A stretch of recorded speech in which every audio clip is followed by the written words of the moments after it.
based on a real 3D print.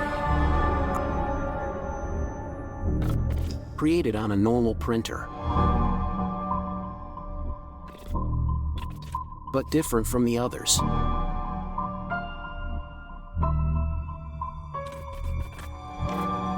It seemed like a run-of-the-mill impression.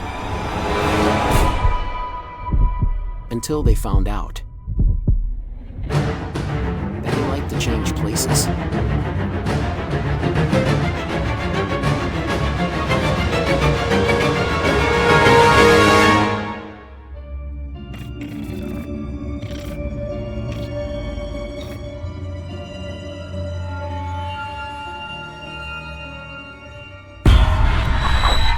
Por arriba te comparto más contenido sobre impresión 3D.